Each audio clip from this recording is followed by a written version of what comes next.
సంక్రాంతికి వస్తున్నాం తర్వాత ఆ రేంజ్ లో హిట్ అయిన సినిమా ఒకటి లేదు. 8 నెలలుగా లేని బ్లాక్ బస్టర్ లోటుని మిరాయి తీరుస్తుందా? యంగ్ డైరెక్టర్ కార్తిక్ ఘట్టంనేని మిరాయిని బాక్స్ ఆఫీస్ మిరాకిల్ గా మారుస్తున్నాడా? Teja Sajja talent hard work తోనే కాకుండా భక్తితో మరో హిట్ ఎలా కొట్టేశాడో ఇప్పుడు చూద్దాం. హనుమాన్ తర్వాత తేజ్ సజ్జా నటించిన మిరాయిని Eagle fame Karthik Ghattamaneni direct చేశాడు. ఈగల్ తో మేకర్ గా పేరు తెచ్చుకున్న సినిమా నిరాశపరిచింది. అయితే కార్తిక్ టాలెంట్ పై నమ్మకం ఉన్న పీపుల్స్ మీడియా ఫ్యాక్టరీ మరొక ఛాన్స్ ఇచ్చి మిరాయి తీస్తే బిగ్ స్క్రీన్ పై అద్భుతం సృష్టించాడు. అమెరికాలో ప్రీమియర్స్ పడ్డమే లేట్. సోషల్ మీడియాలో మిరాయి పై ప్రశంసలు కురిపించారు. దీంతో తేజ్ ఆనందానికి అవధుల్లేవు. చిత్ర యూనిట్ ని హత్తుకొని ఆనందం వ్యక్తం చేశాడు. తేజ్ సజ్జా యంగ్ హీరో అన్న పేరే కానీ చిన్న సినిమాలతో ఎవరూ ఊహించని సర్ప్రైజెస్ ఇస్తున్నాడు. దేవుడి ఆశీస్సులతో సక్సెస్లు కొట్టడం అలవాటైపోయింది. ఆ మధ్య హనుమాన్, ఇప్పుడు జై శ్రీరామ్ అంటూ మిరాయితో ఆకట్టుకున్నాడు. తనకు తగ్గ స్టోరీలను ఎంచుకుంటున్నాడు. చిన్న హీరో పెద్ద విలన్ని ఫేస్ చేయడం కష్టమే. హీరో అంటే ఏదైనా చేస్తాడన్న విమర్శ లేకుండా హనుమాన్ లో రుద్రమణి, మిరాయిలో కోదండంను తేజ్ చేతిలో పెట్టి పవర్ఫుల్ హీరోగా తీర్చిదిద్దుతున్నారు దర్శకులు. హనుమాన్ లో భక్తి ఒక్కటే కనిపించింది. మిరాయిలో తాంత్రికం మాంత్రికం మిక్స్ చేశాడు దర్శకుడు కార్తిక్ ఘట్టంనేని.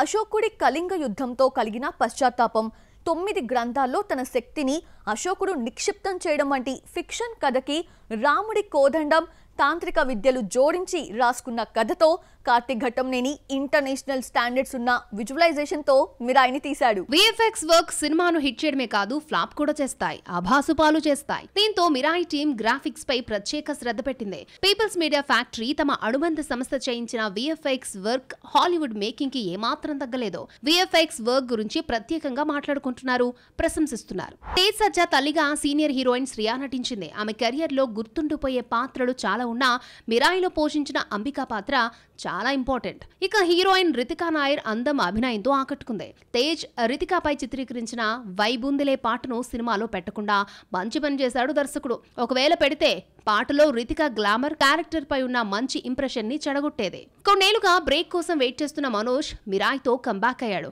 స్టైలిష్ యాక్షన్ తో ఇంప్రెస్ చేశాడు. ముఖ్యంగా గౌరహరి తన బ్యాక్గ్రౌండ్ ఎలివేషన్ తో ఓ రేంజ్ లో మిరాయిని కూర్చోబెట్టాడు. బిగ్ స్క్రీన్ పై చూడాల్సిన ఈ విజువల్ వండర్ ని 60 కోట్లతో ఇంత క్వాలిటీతో భారీ విఎఫ్ఎక్స్ వర్క్ తో తీయడం మిరాకిలే. సంక్రాంతికి వస్తున్నాం తర్వాత టాలీవుడ్ లో మరొక 300 కోట్ల సినిమా లేదు. ఆ లోటును భర్తీ చేసే ఛాన్స్ మిరాయికుందే. ఘాటి డిజాస్టర్ కావడంతో అనుష్క హర్ట్ అయింది.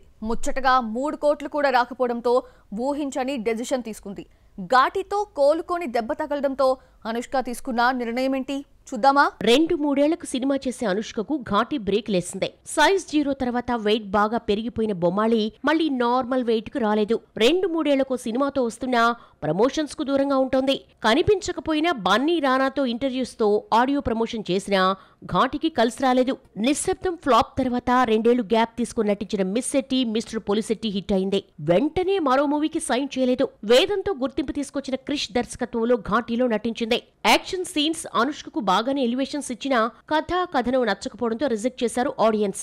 దీంతో కొంతకాలం సోషల్ మీడియాకు దూరంగా ఉండాలని నిర్ణయించుకుంది అనుష్క.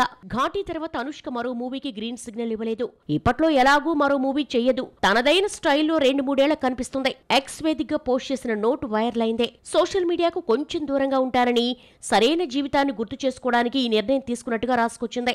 మరిన్ని కథలతో ముందుకొస్తానని చెప్పడంతో యాక్టింగ్ ఫుల్ స్టాప్ పెట్టలేదని ఊపిరి పీల్చుకున్నారు అభిమానులు. సోషల్ మీడియాకు అనుష్క దూరంగా ఉన్న పెద్ద ప్రాబ్లం కాదు. అసలు సోషల్ మీడియాలో యాక్టివ్ గా ఉంటేనే కదా దూరంగా ఉండడానికి. సినిమా రిలీజ్ అయిన టైంలో తప్ప పోస్టులు కూడా పెట్టదు. ఈ లెక్కన ఓ 2 ఏళ్లకు ఎక్స్ లో యాక్టివ్ గా కనిపించిందన్నమాట. బయట నిర్మాతలకు తెలుగు ఇండస్ట్రీ అంటే ఎక్కడా లేని ధైర్యం వచ్చేస్తోంది. తెలుగులో క్రేజ్ ఉంటే చాలు డబ్బింగ్ రైట్స్ కోసం ఫ్యాన్సీ రేట్స్ చెప్తున్నారు. ఫస్ట్ పార్ట్ హిట్ అయిందని సెకండ్ పార్ట్కి వచ్చేసరికి బడ్జెట్లో సగం తెలుగు నుంచే లాగేయాలని చూస్తున్నారా? 125 కోట్లు చెబుతున్న కన్నడ మూవీ ఏంటో చూద్దామా? కాంతారా తెలుగులోనే కాదు, రిలీజ్ అయిన అన్ని భాషల్లో హిట్ అయింది. 20 కోట్లతో తీసిన ఈ సినిమా వరల్డ్ వైడ్ 350 కోట్ల గ్రాస్ కలెక్ట్ చేసింది. కాంతారా ప్రీక్వెల్ కాంతారా చాప్టర్ 1 ను 300 కోట్లకు పైగా బడ్జెట్తో తీస్తే 125 కోట్లు తెలుగు నుంచే రాబట్టాలని నిర్మాత హోమ్బ్లే ఫిల్మ్స్ చూస్తోంది. కాంతారా తెలుగులో 30 కోట్ల షేర్, 50 కోట్లకు పైగా గ్రాస్ కలెక్ట్ చేసింది. కాంతారా 2 పై భారీ అంచనాలను క్యాష్ చేసుకుంటున్నారు నిర్మాత. కాంతారా చాప్టర్ 1 డబ్బింగ్ రైట్స్ 125 కోట్లకు అమ్ముడయ్యాయని టాక్. ఇంతవరకు తెలుగులో ఏ డబ్బింగ్ మూవీ ఇంత రేటు చెప్పలేదు. హోంబలే ఫిల్మ్స్ కు తెలుగంటే తీరని దాహంగా మారిందే. కేజీఎఫ్ తెలుగులో 12 కోట్ల షేర్ వచ్చింది. నిర్మాతకు భారీ లాభాలు దక్కాయి. కేజీఎఫ్ సీక్వెల్ గా కేజీఎఫ్ 2 తీశారు. సీక్వెల్ కున్న క్రేజ్ తో తెలుగు థియేట్రికల్ రైట్స్ ను 78 కోట్లకు అమ్మాయి. సినిమాకు భారీ ఓపెనింగ్స్ వచ్చినా 80 కోట్లు రాబట్టింది. ఎక్కువ రేటుకు అమ్మడంతో లాభం 6 కోట్లే వచ్చింది. హైప్ ఉంది కదా అని ఎక్కువ పెడితే లాభాల సంగతి తర్వాత ముందు భారీ నష్టాలు చూడాల్సి ఉంటుంది. వార్ 2, 2.0 వంటి చాలా సినిమాలు గుణపాఠం నేర్పినా కాంతారా చాప్టర్ 1 కి ఫ్యాన్సీ రేట్ ఇస్తున్నాడు. తెలుగులో క్రేజ్ ఉంటే నిర్మాతల పంట పండినట్టే. వార్ 2 దర్శకుడు అయాన్ ముఖర్జీ ఎవరో తెలుగు ఆడియన్స్ కు తెలియకపోయినా ఎన్టీఆర్ పేరు చెప్పి వార్ 2 తెలుగు రైట్స్ ను 90 కోట్లకు అమ్మితే 43 కోట్లు మాత్రమే వచ్చింది. లోకేష్ కనగరాజ్ కు క్రేజ్ ఉంది కదా అని కూలీకి 45 కోట్లు ఇచ్చి తెలుగు రైట్స్ తీసుకున్నారు. గుడ్డి కన్నా మెల్ల మేలన్నట్టు తమిళంలో ఫ్లాప్ అయినా తెలుగులో బ్రేక్ ఈవెన్ కు దగ్గరగా వచ్చి 1 కోటి నష్టం మాత్రమే మిగిల్చింది. సంక్రాంతికి రేస్ లో దిగే సినిమాల సంఖ్య పెరుగుతూనే ఉంది. తెలుగు సినిమాలకే చోటు లేదనుకుంటే అరవ సినిమాలు పోటీ పడుతున్నాయి. ఈ కాంపిటీషన్ బరిలో దిగుతున్న కొత్త తంబి ఎవరో చూసిద్దామా? ప్రతి సంక్రాంతికి 2 పెద్ద సినిమాలకు 2 చిన్న చిత్రాలకు ప్లేస్ ఉంటుంది. అయితే 2026 సంక్రాంతికి మాత్రం 4 తెలుగు సినిమాలు 2 తమిళ చిత్రాలు వస్తున్నాయి. శివకార్తికేయన్, జయం రవి, శ్రీలీల కీ రోల్స్ లో ఆకాశం నీ హద్దురా ఫేమ్ సుధా కుంగర డైరెక్ట్ చేస్తున్న సినిమా పరాశక్తి జనవరి 14న విడుదలవుతోంది. ఈ విషయాన్ని రివీల్ చేస్తూ రిలీజ్ డేట్ అనౌన్స్మెంట్ వీడియోను రిలీజ్ చేశారు. అమరన్ సినిమాతో శివకార్తికేయన్ తెలుగులో సత్తా చాటాడు. తెలుగు డబ్బింగ్ రైట్స్ ను 5 కోట్లకు కొంటే 28 కోట్లొచ్చింది. అమరన్ పాన్ ఇండియా హిట్ కావడంతో పరాశక్తిని కూడా సౌత్ లోని లాంగ్వేజెస్ అన్నిటిలో రిలీజ్ చేస్తున్నారు. ఇంకా డేట్ అనౌన్స్ చేయకపోయినా ఇదే రోజు చిరంజీవి మన శంకర వరప్రసాద్ ను రిలీజ్ చేయాలి అన్న ప్లాన్ లో అనిల్ రావిపూడి ఉన్నాడు. సంక్రాంతి పండక్కి అందరికంటే ముందుగా రాజాసాబు వస్తున్నాడు. డిసెంబర్ లో రావాల్సిన ఈ హారర్ కామెడీ జనవరి 9న రిలీజ్ అవుతోంది.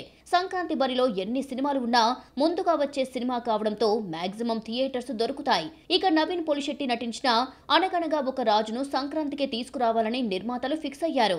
పెద్ద సినిమాలకు తమ సినిమా పోటీనే కాదు, ఈ ఎంటర్టైన్మెంట్ మూవీ అందరి సినిమా అనే కాన్ఫిడెన్స్ తో టీం ఉంది. సంక్రాంతికి వస్తున్నామని అనౌన్స్ చేసిన సినిమాల లిస్టులో రవితేజ సినిమా కూడా ఉంది. కిషోర్ తిరుమల దర్శకత్వంలో ఈ cinema రూపొందుతోంది.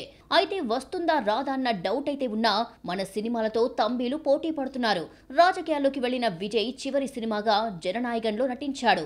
Balayya hit Bhagavanth Kesari story line తో రూపొందిన ఈ సినిమా తమిళంలో హైప్ ఉన్నా తెలుగు సినిమాలకు పోటీ కాకపోయినా ఎన్నో కొన్ని థియేటర్స్ ను కబ్జా చేయడంతో ఆ ఎఫెక్ట్ తెలుగు సినిమాలపై పడుతోంది. Mirai cinema book my show bookings అదిరిపోతున్నాయి. ఆదివారం టికెట్స్ శుక్రవారమే అయిపోయాయి. మిరాయి టాలీవుడ్ కి బ్లాక్ బస్టర్ హిట్ ని తీసుకురావడమే కాదు, విడిపోయిన ఇద్దరు అన్నదమ్ములను కలిపింది. మంచు బ్రదర్స్ ని మిరాయి ఒకటి చేసిందా? ఎలాగో ఇప్పుడు చూద్దాం.